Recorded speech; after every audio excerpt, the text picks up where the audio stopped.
morning, and welcome to the Unitarian Universalist Church of the Brazos Valley. My name is Reverend Kiya Heartwood. I'm a she, her, they, and I'm very happy to see you all here this morning.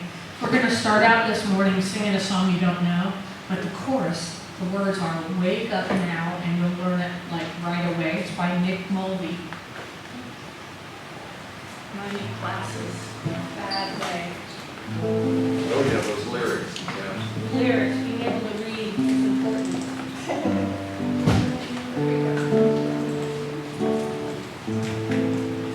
This song's called Mountains to Move.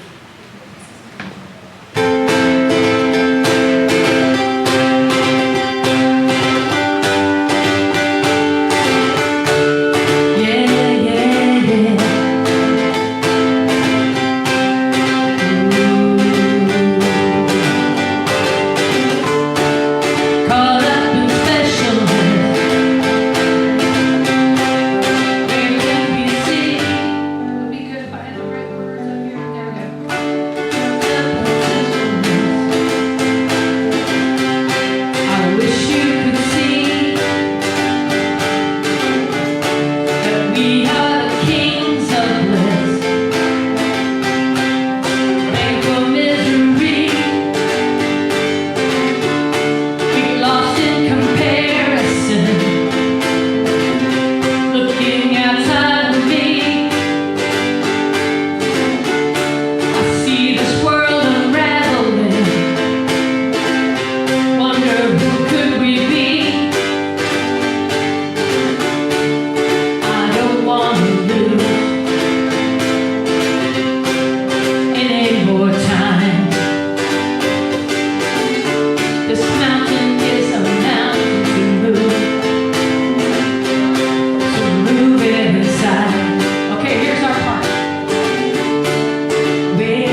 Thanks for singing.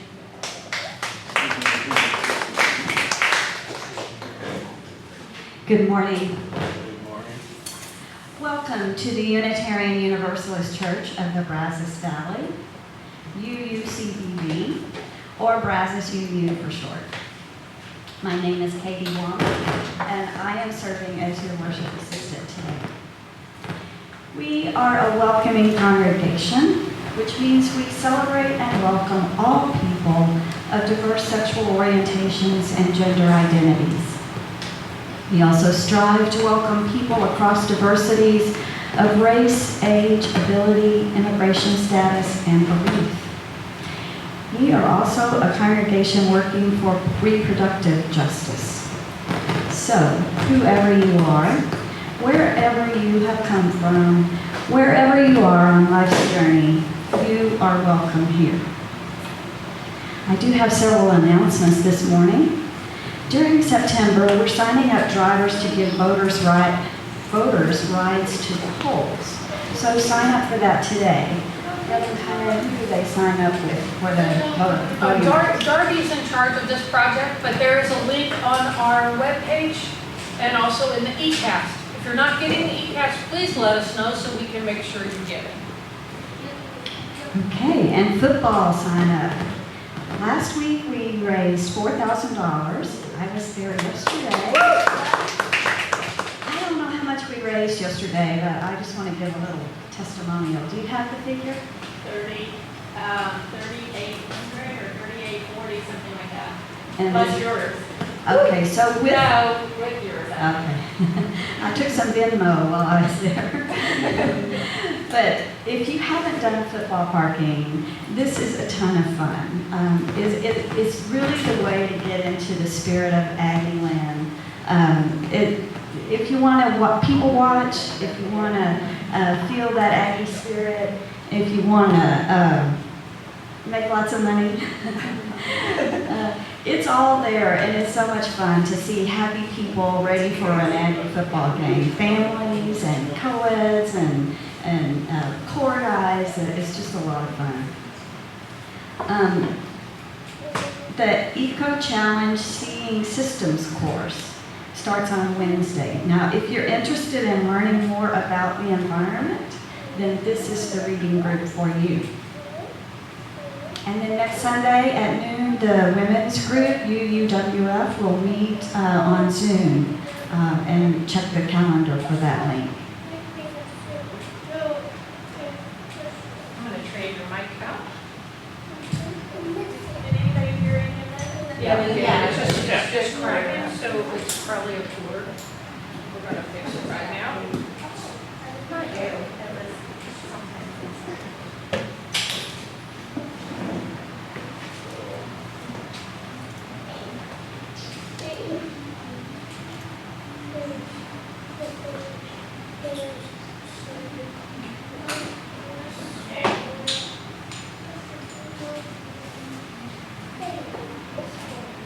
Technical difficulties. Dad, you stole my spot.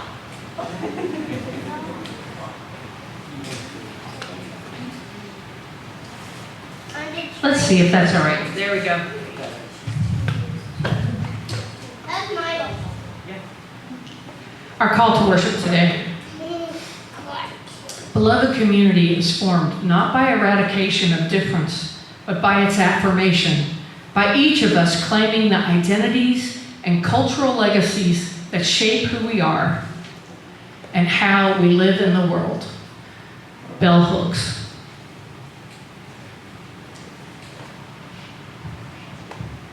Please say our chalice lighting words with me.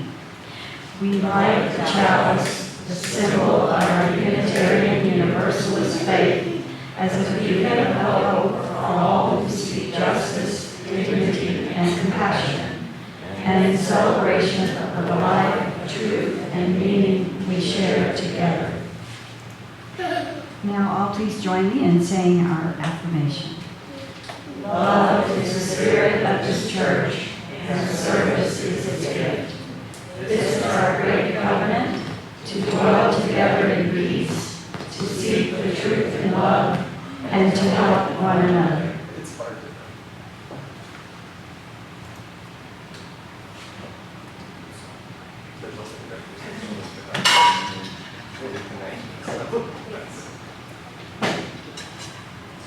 Y'all turn to page 1051 in your teal hymnal.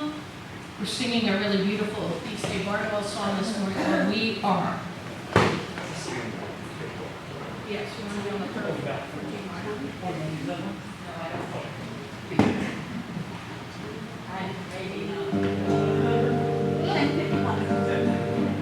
For each child that's born, a morning star rises and sings to the universe who we are. For each child that's born, a morning star rises and sings to the universe who we are. We are our grandmother's prayers, and we are our grandmother's dreamings.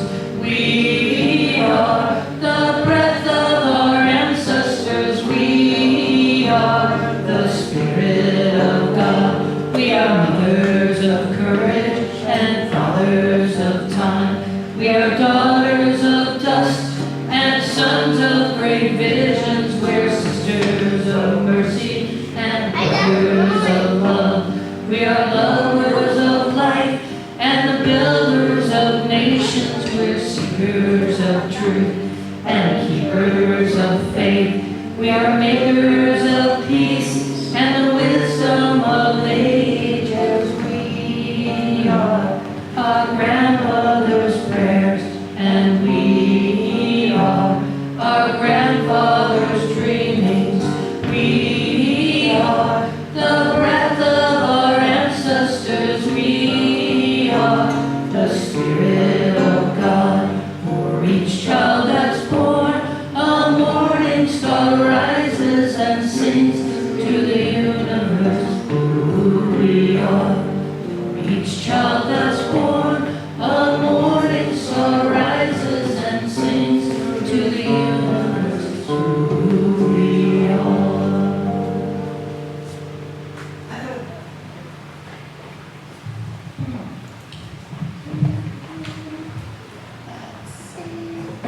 Oh, great. Okay. Good morning, everyone. How's everybody doing today? Give me a thumbs up, middle, or down. Thumbs up. Wow. Oh, we have some middles. That's okay. Yeah, mostly thumbs up. That's pretty good. All right. We have 3 announcements for RE this week. The first is that our elementary RE class, which is Superhero Academy, starts on Wednesday. If you have any questions about that, come see me after church. Second, Little UU Story Time. The morning gathering will be on Thursday at 10:30 a.m. And finally, our Pen Pal party is next Sunday, September 18th after church, for those who participated in the summer Pen Pal program. If you can't make it to that for any reason, please let me know. All right.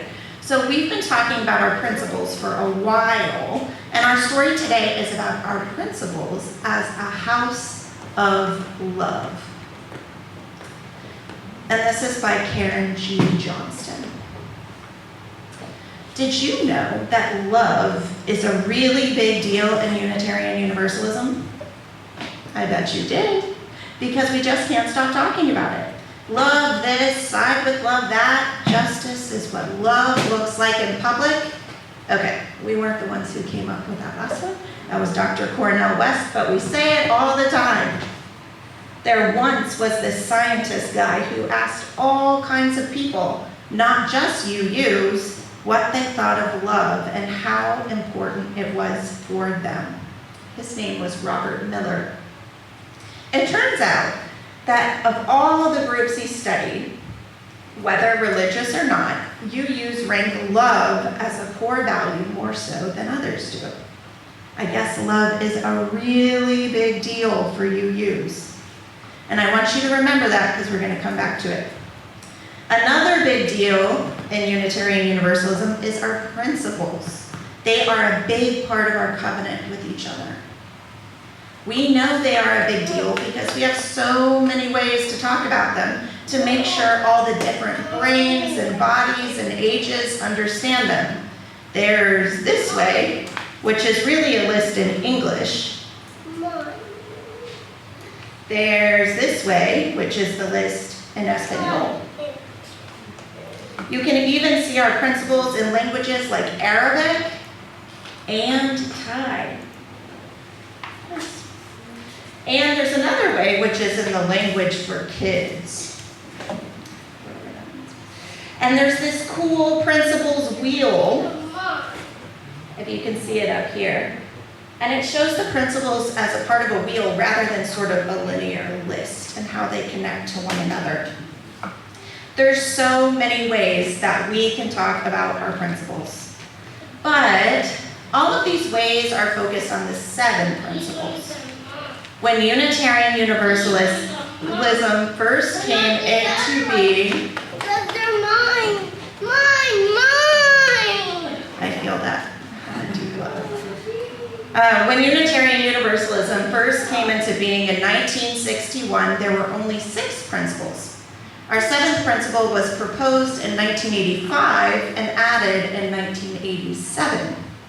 So one way to imagine our principles was originally suggested by Reverend Barbara Wellston Hove. It's called a keystone arch, and you can see a picture of it up here, even if you can't read that tiny text. This is like a doorway through which we can enter into what our faith calls us to do. It's kind of cool because the 4th principle, which is pop quiz, what's the 4th principle? The search for meaning and spiritual growth. I heard it over here. Way to go. Eleanor, you got it? Awesome. It's kind of cool because that one's in the middle. It's like the keystone because it's really super important that we continue to spiritually grow. However, do doorways or archways ever really exist on their own without a foundation? Are they by themselves? Usually not. They usually are attached to some sort of foundation, especially if they are a door. So maybe there's a principle that's still missing, this foundation that holds our archway together. Just like we figured out 35 years ago when we decided that the 7th principle was missing.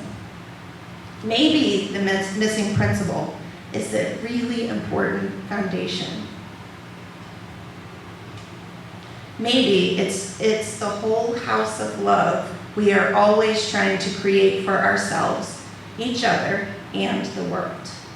Maybe if we add an 8th principle, we will get closer to the beloved community we dream about, where there's no oppression of any kind, where we can say Black Lives Matter, but we don't have to because they already do. I want to be a part of building the house of love. And I hope you do too. All right, now everybody who's going to religious education, meet me in the back hallway. And the rest of us, can we sing all of us out with this little light of mine? This little light of mine, I'm gonna let it shine. This little light of mine, I'm gonna let it shine. This little light of mine, I'm gonna let it shine. Let it shine, let it shine, let it shine.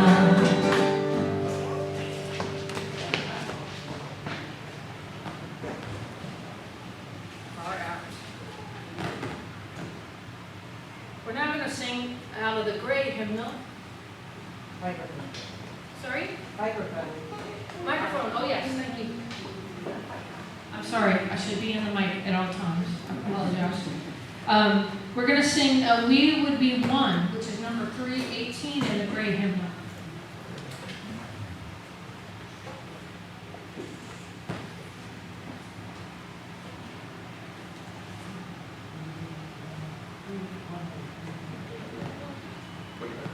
We would be one. Yeah, okay. We'll see. I'll play a come in when you want. Okay.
There's a lot to mourn going on this week. Today is the memorial of 9/11. We wanted to honor that as well as the loss of England's queen. I hear that they told the bees yesterday that she had died. You all know that tradition? And they put little black ribbons on the beehives. And they told the bees that they have a new king. Anyway, we take this moment to reflect on our joys and sorrows and acknowledge the mutual support of our community. Please remember that our service is recorded and available publicly if you need to moderate your message accordingly. So if anyone has a joy or sorrow they'd like to share with the community, please come up to the mic and tell us.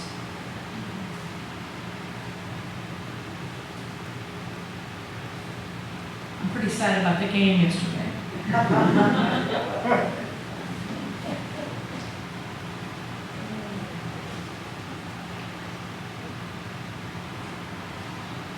Well, let's light a candle for all the unspoken joys and concerns that we share in this community.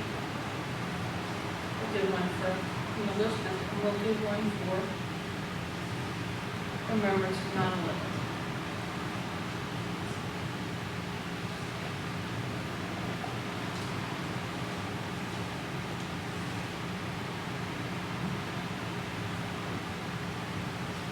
This is a quote from the wife of Flight 93 pilot Jason Dahl.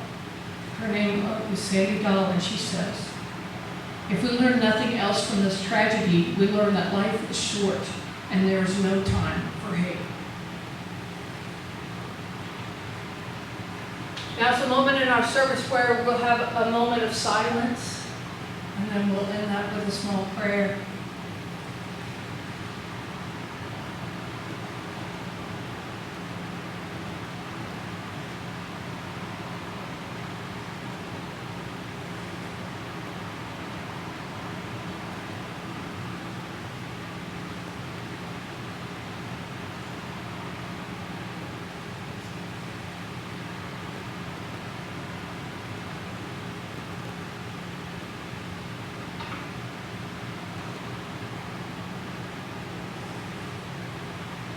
Spirit of life and love, help us stay good with each other. Help us to have a lot of patience and a lot of understanding for our differences and support each other in our struggles as we go into this fall season. We still have a lot of COVID going on. We still have a lot of struggle in our communities. Help us to stay strong and to appreciate the things that are joyful in our lives. Amen. Blessed be. Ashe.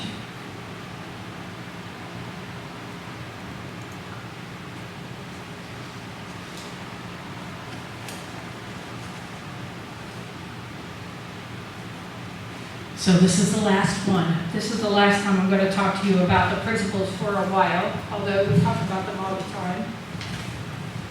I'm going to see if I can come out here and talk to you without tying up myself or anyone else. There we go. So I need my glasses to read, but not too bad. I made the print much larger today. So we have gone over all the principles that are already approved, and today I'm going to talk to you about the one that we're considering and why we're considering it. So, anybody know what the first one is? Anybody remember any of them? Work and dignity. Very good. Yes, that is the first one. That is probably, you know, it's kind of like love thy neighbor. It's the one we need to make sure we have, right? So, the inherent worth and dignity of every person. The second principle, justice, equity, and compassion in human relations. Justice, equity, and compassion. I always see the picture of the three guys watching the ball game over the fence. Have you seen that picture before? And they're on different sizes of soapboxes because that's equity.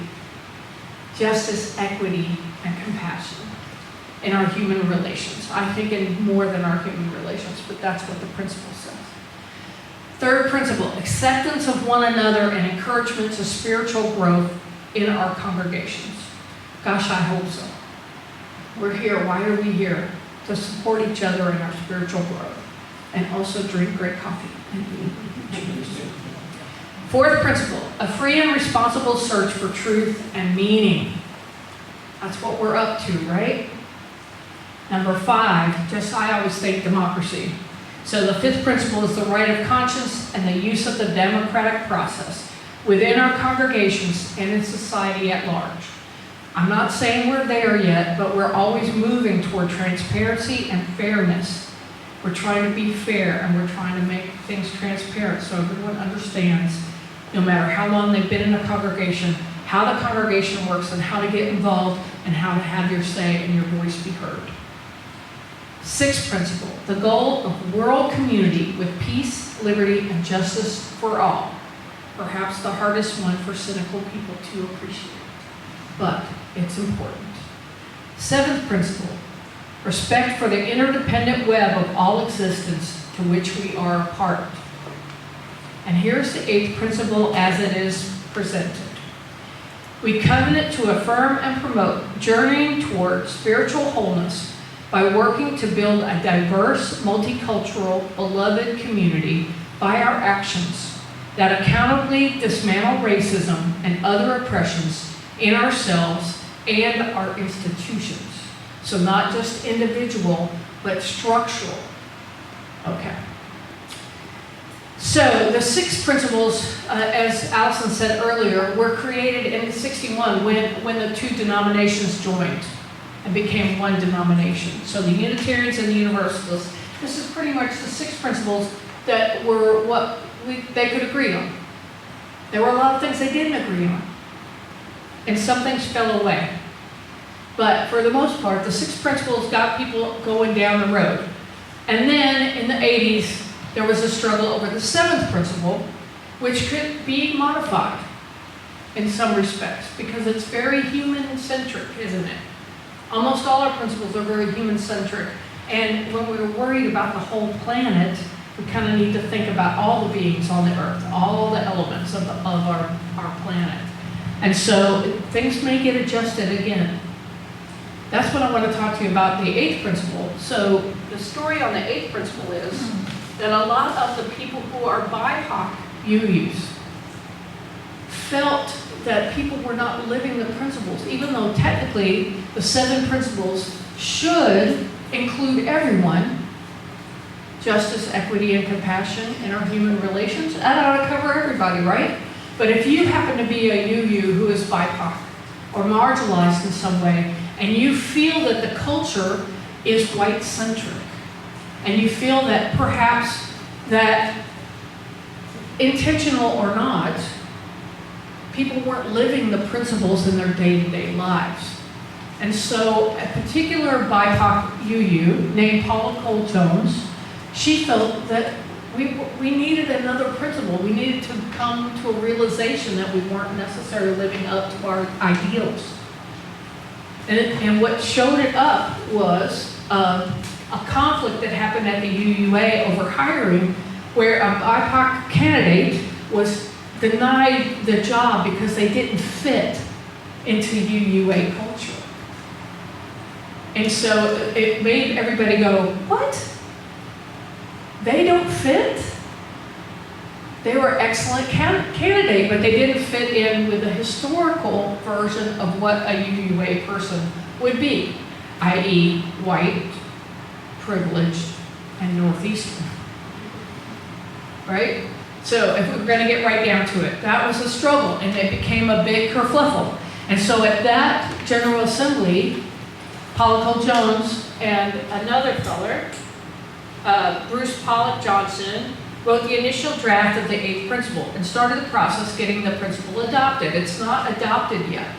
So in 2017, they had that hiring crisis, and that brought up a lot of awareness that there was a problem. Something was wrong. And the president even resigned over it. So it was a big deal. And then they started an Article 2 study commission that explored changes to the bylaws because our principles are in the bylaws of the UUA. Everybody knows what UUA is. If I say any letters and I don't tell you what they mean, it's not intentional. Please raise your hand and I will try to straighten it out, because one of the worst things about being new to Unitarian Universalism is that we use a lot of letters and we don't necessarily explain what they mean. Like RE. It means religious education, by the way. Right? Or UUCBV, Unitarian Universalist Church of the Brazos Valley. But they're UUA, Unitarian Universalist Association. That's what they called it when the Unitarians and the Universalists joined together. Before that, it was the AUA for the Unitarians. And I don't even know what the Assembly of the Universalists was called before that. I should know that. Bad minister. Okay.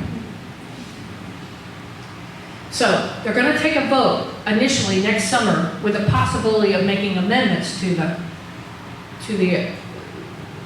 principle as it is written.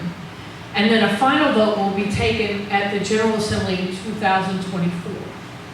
So what's happening now is people are going to their individual congregations and fellowships and talking about the principle, and many of our sister congregations have adopted the principle. I'm hoping that we will be one of them, perhaps at our at the end of the year meeting. We might consider this option, but it is not my call. It is y'all's call. I'm going to tell you what people are saying against it, and I'm going to tell you what I think about it. Does that sound all right? Okay. Most of the objections are about how it's written. People want to wordsmith it. They want to change how Paula Cole Jones and Bruce Pollock Johnson wrote it. They want to fix it. And that is objectionable to the people who wrote it. And it's objectionable because that is one of the ways in white supremacy culture that things are controlled. We use Robert's Rules of Order in a power struggle. The people who know how it works, who have the culture and upbringing and education to use these things, use them sometimes in a weapon-like way against people who weren't raised in that culture and didn't have the privileges and the training and the education. And so people who are not from the dominant culture sometimes feel that these things are being used to exclude them, to say you don't belong here. And so one of the reasons that people are being very animate about not changing the way it's written is this reason right here. A lot of people don't like how it's written. A lot of people say, hey, it's already there in the first 7 principles. But here's the thing, y'all. No, we shouldn't make decisions. Nothing about us without us. You know, have you heard that term before? In the disabled community, they say don't make any decisions about us without us. So our BIPOC brothers and sisters, our marginalized brothers and sisters, are sitting there and they're living in UU culture and they're not feeling completely included. That's enough right there. That's enough right there. We have to decentralize whiteness from our culture and change the way that we do things to be more inclusive. And being inclusive means listening and believing people the first time when they tell you. So if somebody who's been a UU their whole life, like Paula Cole Jones, says, hey, the 7 principles aren't working because I still feel excluded and I feel microaggressions. You know what I mean by microaggressions? I still feel like I'm excluded and this culture doesn't fully accept me. To me, that's enough. I would vote for the principle just because of that. Because the words can be changed later. But the first thing we have to do is prove our intention to include everyone and to build a wider UU culture and walk the walk that we talk every week when we say the principles and when we say we love everybody. Loving people, think about your family, think about your relationships. In your relationship, if your partner says, hey, I don't feel listened to, then you better listen to them or you're not gonna have them to listen to for very long, right? That's what I'm telling you here. We are being told by our BIPOC brothers and sisters and our marginalized UUs that they do not feel completely included. And they are asking Drum and Blue, which are the two organizations, what does Drum stand for? Diverse Revolutionary UU Ministry. I think so. Multicultural. Multicultural, okay. So Drum is one of the organizations you can join if you're a BIPOC person, if you're indigenous, if you're black, if you're a person of color. You can join Drum, and Drum voted for this principle. Blue, which is Black Lives Unitarian Universalist, also voted in support of this principle. And to me, I want to honor their decision because they are the experts. They are the no decisions without us. They are the people most affected by how the principles are affecting them. And so I want to support them in what they are asking for. And they're asking for this principle as is. Now, you should know that there is a committee looking at all the principles and thinking about rewriting them.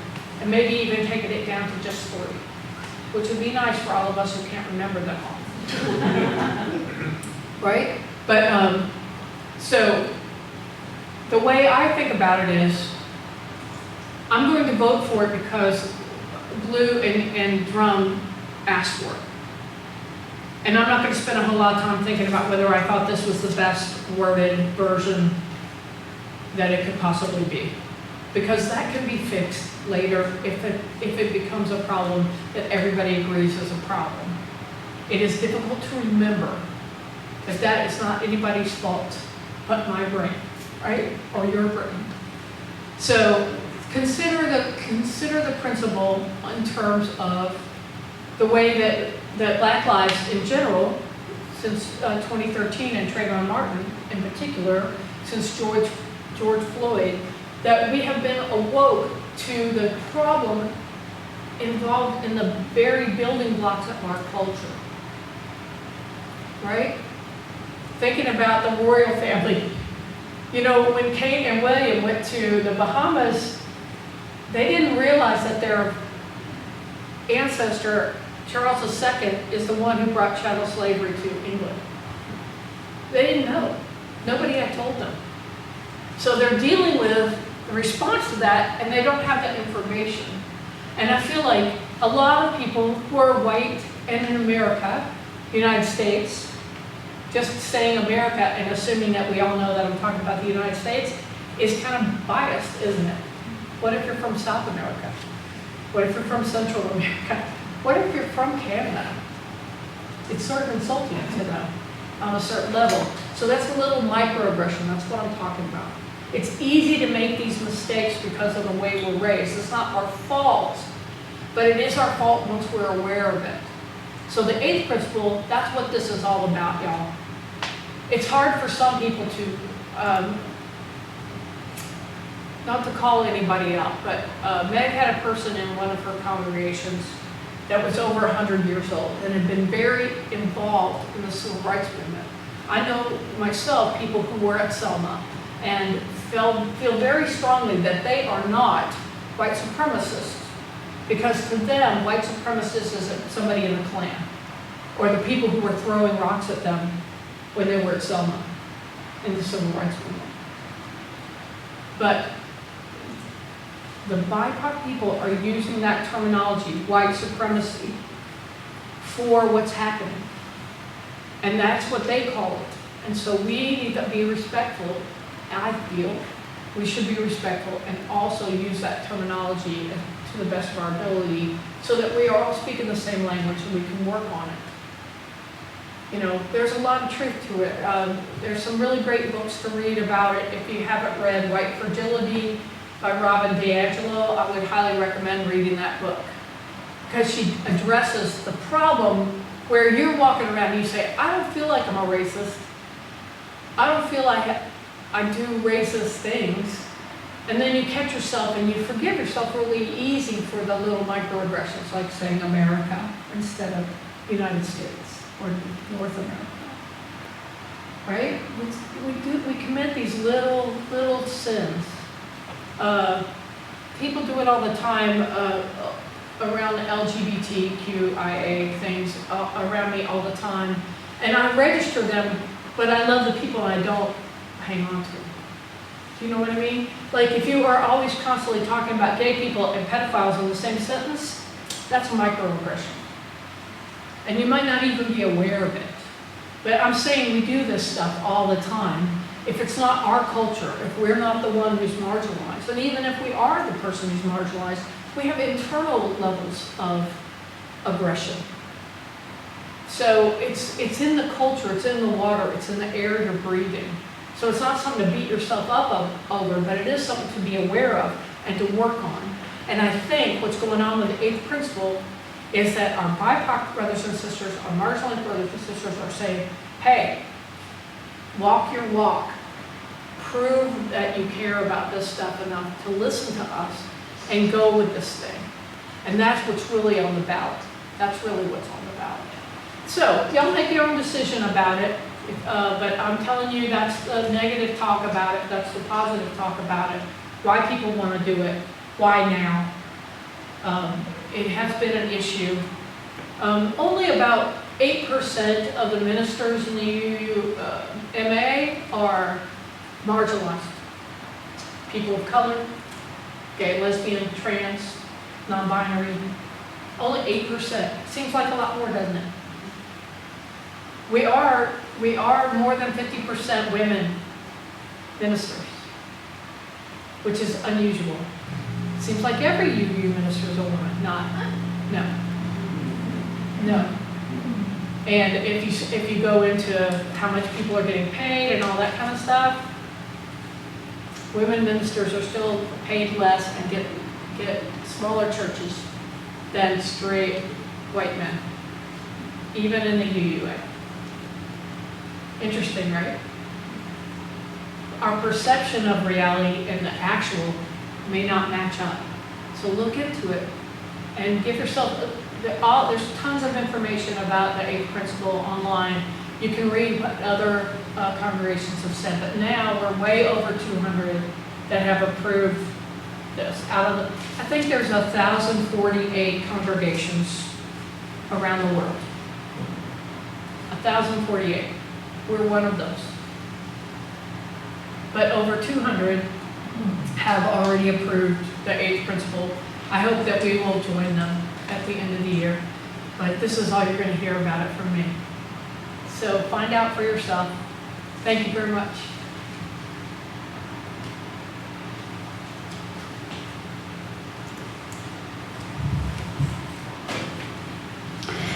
Now let an offering be received to sustain and strengthen this place which is sacred to so many of us.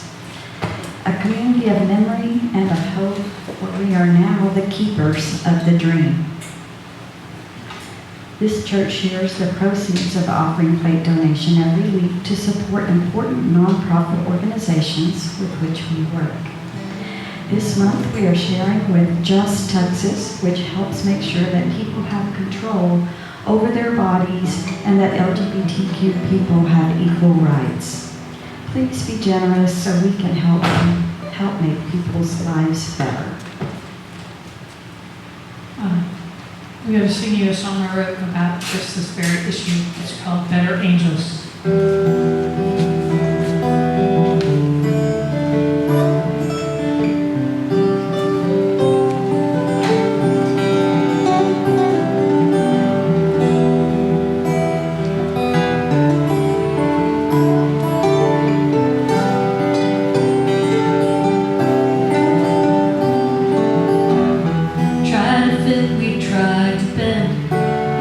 Fix all our broken places.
you all give a hand to Ken, please?